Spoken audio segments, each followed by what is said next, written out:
السلام علیکم ورحمۃ اللہ وبرکاتہ۔ الحمد للہ الذی ہدانا الی صراط مستقیم، اللہم صلی علی محمد وعلی آلہ واصحابہ وامتہ اجمعین، اما بعد فاعوذ باللہ من الشیطان الرجیم، بسم اللہ الرحمن الرحیم۔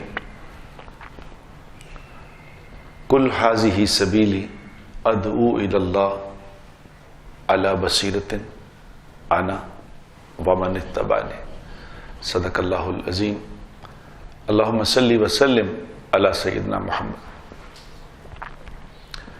قابل احترام دوستو اور میرے بزرگوں اور معزز مستورات، اللہ تعالیٰ نے انسان کو عقل سلیم عطا فرمائی ہے، عقل سلیم جو اور کسی مخلوق میں نہیں ہے، انسان میں اللہ رکھی کس لیے ہے کہ اس عقل سے، اس عقل اللہ کی دی ہوئی عقل سے انسان غور کرے، اور غور کرنے پہ اللہ ساری بات کھول دیتے ہیں۔ شرط غور کرنا ہے،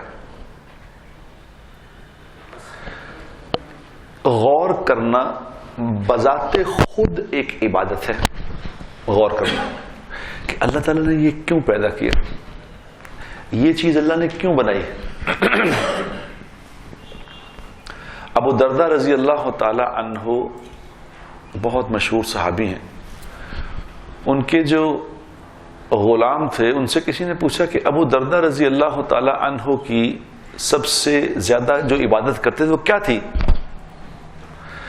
تو انہوں نے بتایا کہ جی ابو درداء رضی اللہ تعالی عنہ غور فرماتے تھے، بہت زیادہ غور کرتے تھے۔ رات کو چھت پہ لیٹ جاتے تھے، چارپائی پہ لیٹ کے آسمان کو دیکھنا شروع کر دیتے تھے، تو آسمان کو دیکھ کے خود اپنے آپ سے یہ فرمایا کرتے تھے کہ یہ چاند، یہ ستارے، ان کو بے مقصد پیدا نہیں کیا گیا، کوئی ہے تمہارا پیدا کرنے والا اور تمہیں کسی مقصد کے تحت پیدا کیا ہے اس نے۔ اس پہ غور کرتے تھے۔ انسان ہارتا کب ہے میرے دوستو؟ انسان ہارتا ہے جب اپنے عقل سمجھ کو استعمال کرنا بند کر دیتا ہے، ہار جاتا ہے۔ اگر ذرا سی بھی عقل کھول کے رکھے تو اللہ ہر بات کو صاف صاف بیان، اللہ قرآن کے کہتے ہیں قرآن کتاب مبین ہے۔ کتاب مبین کیا مطلب؟ کھلی ہوئی کتاب، کھلی کتاب۔ اللہ نے اپنا ہر حکم کھول کھول کے بیان کیا ہے، کھول کھول کے۔ اب غور کرو گا، میں آپ کو یہ نہیں، خدا نہ خاصہ کیونکہ یہ کلپ بھی چلا جائے گا تو لوگ سمجھیں گے کہ داڑھی جن کی نہیں ہے ان کو، میں یہ داڑھی بغیر داڑھی والوں کی بات نہیں کر رہا، میں فطرت کی بات کر رہا ہوں۔ یہ فطرت کی بات ہے، میں خدا نہ خواستہ کسی جس نے داڑھی نہیں رکھی اس پہ اعتراض نہیں کر رہا، میں صاف بتا دوں، لیکن میں ایک فطرتی بات سمجھا رہا ہوں کہ ہمارا دین کیسا ہے، فطرت کیسے کے مطابق ہے ہر چیز۔ یعنی کہ یہ دیکھو، یہ جو پلکیں ہیں یہاں، یہ کبھی غور کیا، ان کے بال تو نہیں آپ شیو کرتے ہیں یا کاٹتے ہیں؟ یہ کس نے روکے ہوئے ہیں؟ ان کو کیوں نہیں بڑھنے دیتے؟ یہ داڑھی کے بال بڑھے جا رہے ہیں، یہ کون بڑھا رہا ہے اس کو؟ کتنے لوگ آپ نے دیکھے ہیں جو سروں سے گنجے ہیں، ایک بال نہیں سر پہ، لیکن داڑھی اتنی گھنی جس کی کوئی حد نہیں۔ وہ ہمارے چودھری پرویز صاحب رحمۃ اللہ علیہ ہوتے تھے، ایک بال نہیں تھا پورے سر پہ، بالکل گنجے، اور اس قدر گھنی داڑھی جس کی کوئی حد نہیں۔ اب کون ہے جو سر سے بال اتار دیتا ہے، اس والے بڑھا دیتا ہے؟ یہ کیا چکر ہے؟ یہاں سے کیوں نہیں گنجا ہوتا آدمی؟ ایک بات۔ پھر دوسری بات میں نے ان سے عرض کیا کہ دیکھو، عورتوں کے تو بال نہیں ہوتے، یہاں داڑھی نہیں ہوتی عورتوں کی۔ جب جنت میں جنتی چلا جائے گا تو جنت میں کوئی داڑھی نہیں، جنت میں داڑھی کے بغیر ہوں گے انسان، سارے مرد داڑھی کے بغیر ہوں گے۔ تو جو اللہ جنت میں داڑھی کے بغیر رکھے گا وہ یہاں نہیں رکھ سکتا، کیا مسئلہ ہے اس کا؟ یہ کوئی ہے جس نے بنایا۔ اور ایک حدیث میں آتا ہے کہ ایک فرشتہ 24 گھنٹے دعا مانگتا ہے، 24 گھنٹے وہ دعا بس مانگ رہا ہے, کسی وقت رکتا نہیں. جب سے دنیا بنی ہے اس وقت سے لے کے قیامت تک مانگتا ہی رہے گا. کیا دعا مانگ رہا ہے؟ پاک ہے وہ ذات, وہ کہتا ہے پاک ہے وہ ذات جس نے مرد کو حسن بخشا داڑھی سے.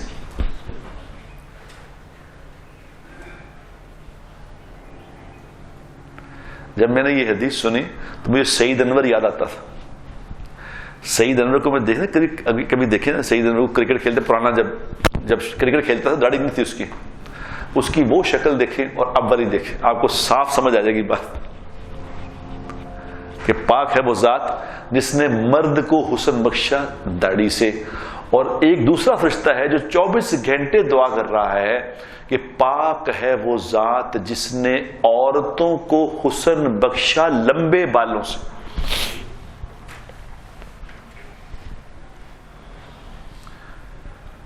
جس عورت کے بال لمبے ہیں اللہ تبارک و تعالیٰ نے اس کو حسن بخشا ہے, بالوں سے حسن بخشا ہے. اس کے اندر اور طرح کی اٹریکشن ہے اللہ نے رکھی. جنہیں بال کٹائے ہوئے ہوں گے وہ اور طرح کے لگیں. اب لیکن یہ کس کو سمجھ آئے گی؟ غور کرنے والوں. جس کے اندر کا نظام کھل چکا ہے اسے بات سمجھ آئے گی. اگر اندر کا نظام بند ہو تو پھر نہیں سمجھ آتی بات. اندر کا نظام کھلنا ضروری ہے. اور اندر کا نظام کب کھلتا ہے؟ یاد رکھو میرے دوستوں, اندر کا نظام کھلتا ہے نافرمانی کے کاموں سے رکنے سے. جو نافرمانی کے کام سے نہیں نہ رکتا, اللہ کی نافرمانی سے باز نہیں آتا, اس کے ساتھ پتہ کیا ہوتا ہے؟ اس کو بات سمجھ نہیں آتی. اللہ اس کی لسٹ کو, اس کی لالچ کو بڑھاتے رہتے ہیں. ابھی ہمارے بچہ صاحب مجھے پوچھ رہے تھے کہ یار اے فلانا آدمی, کسی کے بارے میں بات کریں کہ فلانا آدمی یار وہ تو مرن والا ہے, وہ اتنے محل نے دنیا اتنا کچھ اس کے پاس ہے, ابھی بھی وہ لیے جا رہا ہے, کیا چکر ہے, کہاں لے کے جانا ہے اس نے؟ تو میں نے ان کو عرض کیا کہ دیکھو یہ اللہ کی ترتیب ہے. جب انسان اللہ کی نافرمانی میں ملوث ہوتا ہے نا تو اللہ اس کی سوچنے سمجھنے کی صلاحیت کو سلب کر دیتے ہیں, تو سمجھ نہیں آتی. وہ مرتا مرتا بھی کہہ رہا ہوتا ہے کہ جی اور آ جائے اور آ جائے. کیونکہ دیکھو یہ اندر کی لالچ اور پیاس یہ اللہ بجھاتے ہیں, یاد رکھنا.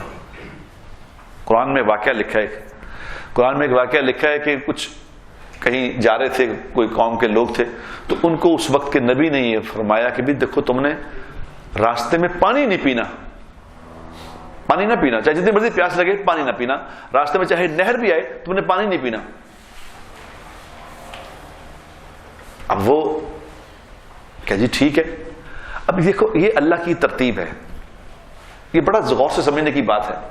اللہ کی ایک ترتیب ہے. کیا ترتیب ہے؟ کہ جس چیز سے اللہ منع فرماتے ہیں نا اسے سامنے کر بھی دیتے ہیں. بھی آپ نے ایک چیز سے منع کیا کہ یہ نہ کرو. شراب سے اللہ نے منع کیا کہ شراب نہ پیو. بھائی شراب دنیا میں ہوتی ہی نہ, کیا مسئلہ تھا؟ نہیں سکتا تھا. اب میں کسی جاننے والے نے دوسری شادی کی تو میں اس سے کہہ رہا, اس سے یہ بات کر رہا تھا. میں نے کہا دیکھو بات سنو, یہ اللہ نے بنائی ہے. اللہ نے مرد کو کہا کہ تم 4 شادیاں کر سکتے ہو, کرو. 4 شادیاں کر سکتے تو کرو. اب عورتوں کو بھی اللہ کہتا کہ 4 شادی انہوں نے کرنی ہے, کرنے دو. اور ان کے اندر جیلسی نہ ہوتی. جیسے جنت کے اندر جب چلے جائیں گے تو جنت کے اندر جنتی مردوں کی 25 لاکھ حوریں بھی ہوں گی. ایک آدمی کی حوریں, ایک آدمی کی بیویاں سمجھ لو 25 لاکھ حوروں والی جنت بھی ہے. جنہوں نے دنیا میں اللہ پاک کو بڑے پیمانے پہ راضی کیا ہے تو اللہ ان کو بڑے پیمانے پہ راضی کریں گے. 25 لاکھ حوروں والی جنت ہوگی. اب لیکن 25 لاکھ کو ایک دوسرے سے جیلسی نہیں ہوگی. یہ اللہ یہ نکال ہی دیں گے. تو وہ اللہ یہاں بھی نکال سکتے ہیں. یہاں ان کو مرد کو کہا کہ تم 4 شادیاں کرو اور عورت کو کہا کہ تو کرنے نہ دیں, پھڑ لے. یہ کیا ہے؟ یہ امتحان ہے. یہاں ہر چیز میں امتحان ہے, ہر چیز کا امتحان ہے کہ یہ اللہ کی ترتیب ہے. کہا سامنے یہ بھی یہ کام نہیں کرنا, وہ سامنے کر دیتے ہیں پیدا. جیسے قرآن میں اللہ تعالیٰ نے واقعہ سنایا ہے کہ لوگوں کو کہا ہفتے والے دن، اصحاب سبت، ہفتے کے دن کے لوگ، ان کا نام ہی رکھا ہفتے کے دن کے لوگ. اب ان کو کہا کہ تم نے ہفتے والے دن مچھلیاں نہیں پکڑنی. سارے مچھیرے تھے، مچھلی کا کام کرتے تھے. ان کو کہا تم نے ہفتے والے دن مچھلیاں نہیں پکڑنی. اور تفسیر میں کیا لکھا ہے کہ ہفتے کو ہی مچھلیاں آتی تھی وہاں. جس دن منع کیا اس دن مچھلیاں چھلانگے مارتی تھی آگے بات. بھئی ہفتے کو مچھلیاں آتی نا، کیا مسئلہ تھا اللہ کو؟ نہیں، اللہ کی ترتیب ہے. جس چیز سے منع فرماتے ہیں وہ سامنے ہی کر دیتے ہیں اس کو. وہ دیکھنا چاہتے ہیں کہ تم میں سے کون ہے جو ہماری بات مان کے. تھوڑا سا امتحان ہے. تو ان کو کہا کہ تم نے پانی نہیں پینا، اور ادھر کیا کیا اللہ نے؟ پانی نہیں پینا تو دھوپ تیز کر دی. دھوپ تیز ہو گئی، شدید گرمی بڑھ گئی، پیاس بڑھا دی. ٹھنڈا موسم کر دیتے، بارش ہونے لگ جاتی، کیا مسئلہ تھا؟ نہیں، دھوپ تیز کی، پسینے، پیاس کی شدت، اور آگے صاف شفاف نہر آ گئی. اب جن لوگوں کو تو اللہ نے عقل دی تھی انہوں نے کہا اسی مر جاواں گے، اسی پینا نہیں پانی. اس وقت کے جو نبی تھے علیہ الصلوۃ والسلام، انہوں نے حکم دیا تھا کہ اگر بہت زیادہ پیاس لگے تو 1 چلو یا 2 چلو بس پانی پینے سے زیادہ نہ پینا. تو انہوں نے 1 چلو 2 چلو پی لیا. تو جو بیچارے کمزور تھے انہوں نے کہا چھڈو ایویں کیڑی گل ہے، پانی سامنے آ گیا، انہوں نے کیوں نہ پیے. انہوں نے پانی پینا شروع کر دیا، ٹھنڈا پانی، صاف شفاف پانی. اب اللہ نے کیا کیا؟ جوں جوں وہ پانی پیتے جا رہے ہیں تو پیاس بڑھتی چلی جا رہی ہے. کیونکہ میرے دوستو، پیاس کو بجھانے والی ذات اللہ کی ہے. پیاس پانی سے نہیں بجھتی، پیاس اللہ بجھاتے ہیں. یہ ہمارا دھوکہ ہے کہ پانی سے نہیں بجھتی ہے نظام. بھوک کھانے سے نہیں مٹتی، اللہ پاک مٹاتے ہیں. اللہ حکم دیتے ہیں کہ کس کھانے کو اللہ نے حکم دینا ہے کہ یہ کھانا اس کے لیے صحت کا ذریعہ بنے گا، اور یہ کھانا اس کے لیے بیماری کا ذریعہ بنے گا. وہی کھانا رات کو 4 بندوں نے کھایا ہوتا ہے، ایک کو بیچ میں سے پتہ چلے گی جی حیضہ ہو گیا. وہ باقی کھانے میں اگر کچھ تھا تو باقی 3 کو بھی ہوتا. حیضہ کھانے میں نہیں ہے، حیضہ تو اللہ کے حکم میں ہے. اسی طرح پیاس پانی میں نہیں ہے، اللہ کے حکم میں ہے. بھوک کھانے میں نہیں ہے، اللہ کے حکم میں ہے. اب وہ جو پانی پیتے جائیں پیاس بڑھتی جائے. کتابوں میں تفسیر میں لکھا ہے کہ حتیٰ کہ ان کے پیٹ جو تھے لٹک کے زمین پہ آ گئے، پانی پی پی کے اتنے بڑے ہو گئے، پیاس نہیں بجھی. یہ کیا کیا؟ اللہ کی نافرمانی. جو اللہ کی نافرمانی میں ملوث ہو جاتا ہے پھر اللہ سوچنے سمجھنے کی صلاحیت سلب کر دیتا. سمجھ نہیں آتی بات؟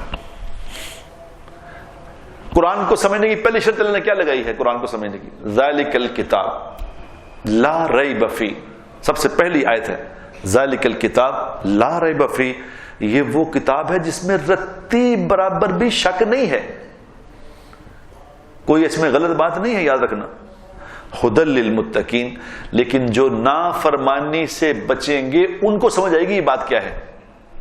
جو نافرمانی سے نہیں نہ بچ رہے وہ کیا کریں گے؟ وہ کہیں وہ یار نویں کہانیاں ہی ہیں، عجیب ہی قصے لکھے نے، ایک گل بار بار اللہ کری جاندہ.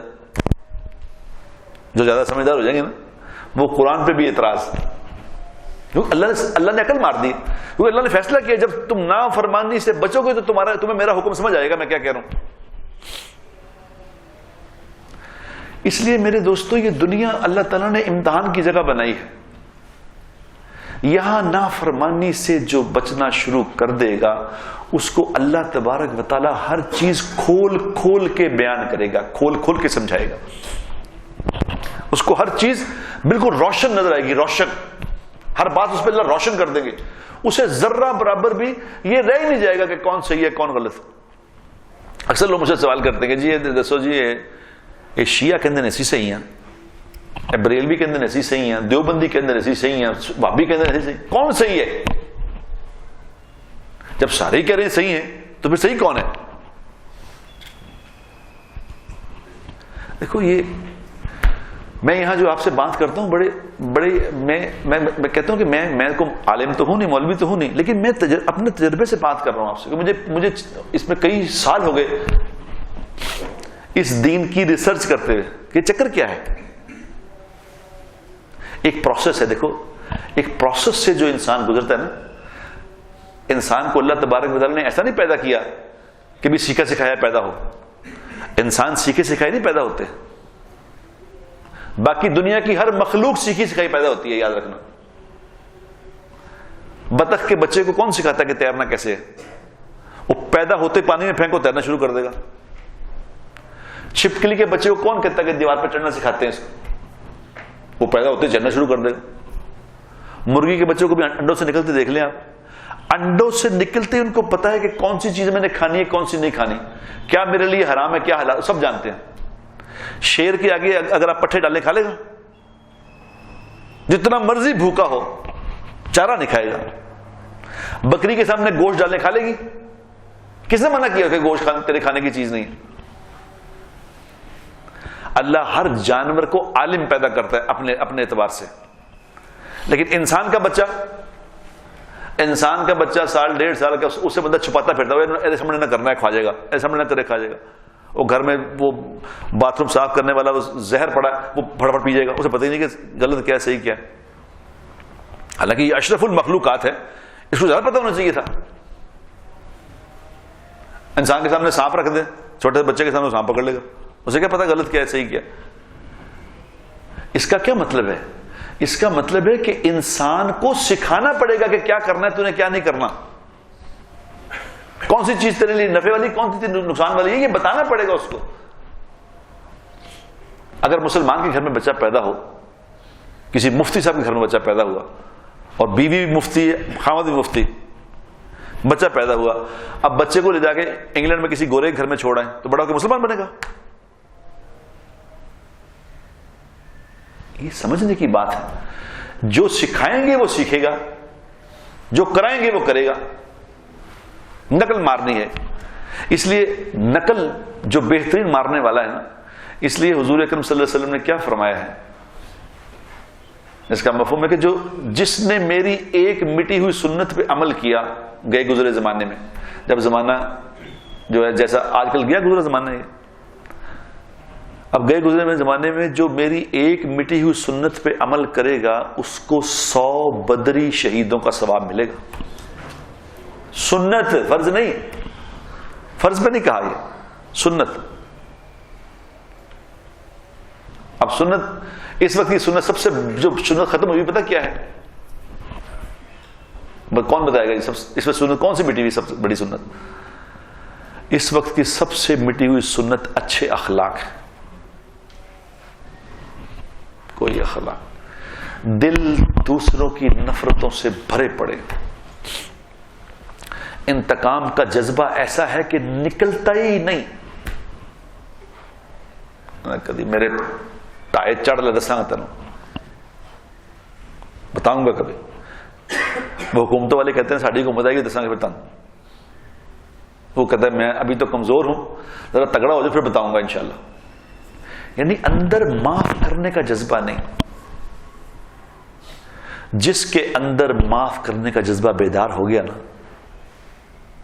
جس نے اپنے دل کو یہ بات سمجھا لی کہ کوئی بات نہیں، 3 لفظ اپنے آپ کو سمجھا لو میرے دوستو، زندگی آسان، قبر آسان، آخرت آسان. 3 لفظ سیکھ لو، کوئی بات نہیں. یہ پوری زندگی کا فلسفہ میں نے آپ کے سامنے عرض کیا.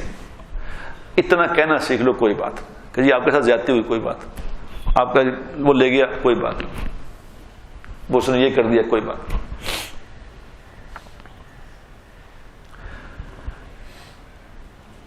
ایک بات ہے یہ، کل وہ مجھے کسی نے کلپ بھیجا، کسی عورت نے کہیں سے چوری کی تو اس کو ویڈیو، اب تو فوراً ویڈیو بن جاتی نا، تو اس کی ویڈیو بنا رہے ہیں کہ اس نے تم وہاں سے چوری کر کے لائی ہو یہ مال، تو اب تم یہاں بیچنے آئی ہو تو تمہیں وہ اس کی ویڈیو بنائے، وہ کہیں میری ویڈیو نہ بنائے، اس ویڈیو میں کہیں میری ویڈیو نہ بنائے. حالانکہ غلط ہی کی اس نے چوری، اس کی سزا ملنی چاہیے اس کو، لیکن ذلیل نہ کرو یار. عورت ہی ہے، غلطی ہو گئی، چوری کیا ہو گئی. اس طرح ایک چھوٹی سی چوری پہ اس کو لوگوں کے سامنے رسوا کر رہے ہیں, پوری دنیا اس کو دیکھ رہی ہے, اور وہ کہہ رہی ہے اللہ کا واسطہ میری ویڈیو نہ بناؤ, مجھے جو پولیس کو دے دو, مجھے ویڈیو نہ بناؤ. ہائے ذلیل نہ کرو لوگوں کو میرے دوستوں, رسوا نہ کرو, یہ بہت بڑی زیادتی ہے. لوگوں کی عزت نفس سے نہ کھیلو. سب انسان کمزور ہے یار, غلطی ہو سکتی ہے, غلطی ہو جاتی ہے. اگر کسی سے غلطی ہو جائے تو معاف کر دو. میں کل سوچ رہا تھا کہ حضور اکرم صلی اللہ علیہ وسلم نے جو ایک مجلس میں بیٹھے ہوئے ایک ہی آدمی کو 3 دن کہا کہ ابھی یہاں سے آئے گا وہ جنتی ہے, ابھی یہاں سے آئے گا وہ جنتی ہے, ابھی وہاں سے آئے گا وہ جنتی ہے. یہ حدیث سنی نا آپ نے؟ تو میں سوچ رہا تھا کہ اس آدمی نے کیا عمل کیا تھا ایسا. پھر اللہ نے قیامت تک کے آنے والے انسانوں کو سمجھانے کے لیے اس کا عمل بتا بھی دیا. ایک بیچ میں صحابی ایسے بیٹھے تھے جو ساری رات تہجد پڑھتے تھے اور تقریباً روز ہی روزہ رکھتے تھے. تو ان کے دل میں یہ بات ڈالی, انہوں نے کہا یار کمال ہو گئی, میرے سے زیادہ نیک ہے یہ, کیا مال کرتا ہوگا یہ. تو میں دیکھوں صحیح, وہ 3 راتوں تک اس کے گھر میں رہے, جا کے اسے بہانے سے کہ میں اپنے گھر میں رکھ لے. 3 راتیں رہی, انہوں نے دیکھا کہ وہ 3 راتیں وہ آدمی تہجد کے لیے اٹھا ہی نہیں, انہوں نے تہجد پڑھی ہی نہیں. تو جب دیکھا کہ کچھ بھی نہیں کرتا رات کو, یہ تو سویا رہتا ہے, تو پھر 3 دن بعد اسے پوچھا کہ یار میں اصل میں میرا مسئلہ نہیں تھا, میں تو صرف پوچھنے آیا تھا کہ تو کیا ایسا عمل کرتا ہے کہ اللہ کے نبی نے 3 دن تک تجھے کہا کہ جنتی آئے گا, تو ہی آیا, کیا تیرا عمل ہے؟ انہوں نے تیرے سامنے ہی ہے, میرا تو کوئی ایسا خاص عمل نہیں, میں جو کچھ کیا تیرے سامنے, تو 3 دن میرے ساتھ رہا, کیا کرتا ہوں. اور جب وہ جانے لگے تو اسے کہا بات سن, ایک بات ہے میرے پاس, ایک عمل میرا ہے, اگر یہ ہے تو پھر کیا؟ انہوں نے کہا میرے دل میں کسی مسلمان کے لیے کوئی نفرت نہیں, مجھے کسی سے کوئی گلہ نہیں, میں نے کسی سے انتقام نہیں لینا. تو اس نے فوراً کہا یہی ہے وہ جس پہ اللہ کے نبی نے فرمایا معاف کرنا سیکھ لو. مثال کے طور پہ کیا اس کا کیا مطلب ہے؟ میں نے کہا نا غور کرو تو بات سمجھ آئے گی. معاف کرنا سیکھ لو, کیا مطلب ہے اس کا؟ معاف کرنا سیکھ لو کیا مطلب کہ بھی کسی نے کوئی زیادتی کی ہے تو معاف کرو گے نا. ایک آدمی نے کہا جی میں ڈاکٹر صاحب نے معاف کیا, ڈاکٹر صاحب نے کیا کیا؟ کہتے کچھ بھی نہیں, تو معاف کس بات پہ کیا؟ بھائی وہ ڈاکٹر صاحب نے میری بے عزتی کی ہے تو میں کہہ رہا ہوں جی آپ نے تو بے عزتی کر لیا, اب آپ کو معاف کیا, اسی پہ کہو گے نا. آپ نے زیادتی کی ہے تو میں کہوں گا جی آپ نے زیادتی کی, میں نے آپ کو معاف کیا. کسی نے زیادتی ہی نہیں کی پھر کیا معاف کرو گے؟ جب اللہ حکم دیتا ہے کہ معاف کرنا سیکھ لو, معاف کر دو, اور خود اللہ کیا کہتا ہے؟ اللہ خود فرماتا ہے کہ میں معاف کرنے والا ہوں. کیا مطلب؟ کہ تم غلطی کرتے ہو تو میں تیری غلطی کو معاف کرتی ہے, مطلب اس کا یہ نہیں کہ تم کچھ غلطی کرتے نہیں تو معاف کرتا ہوں. وہ تو کہتا ہے اگر تم غلطیاں نہ کرو, اگر تم غلطیاں نہ کرو, سارے نیکیاں ہی کرو, میں تمہیں موت دے کے جنت میں بھیج دوں گا, اور تمہاری جگہ ایسے لوگ پیدا کروں گا جو غلطیاں کر کے مجھ سے معافی مانگیں گے. معاف کرنا سیکھ لو. اللہ کہتے ہیں میں معاف کروں, تم بھی کرو. جو معاف کرنا سیکھ لے گا سمجھ لو اس کو دین کی سمجھ آ گئی. اور یاد رکھو میرے دوستوں, کوئی بڑا مسئلہ نہیں. کل مجھے ایک آدمی نے کہا جی میں بڑے اعمال کرنا ہوں. اس نے مجھے کہا جی آپ نے اس وقت بتایا تھا کہ جمعے والے دن سورہ کہف پڑھا کرو, میں 2 دفعہ پڑھتا ہوں. آپ نے کہا تھا کہ جمعے والے دن 1000 دفعہ درود شریف پڑھا کرو. اس نے کہا میں 2-3 ہزار دفعہ پڑھتا ہوں.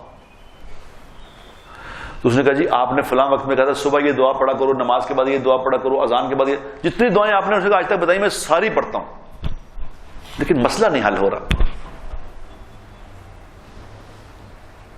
مسئلہ نہیں حل ہو رہا. یہ کیا چکر ہے؟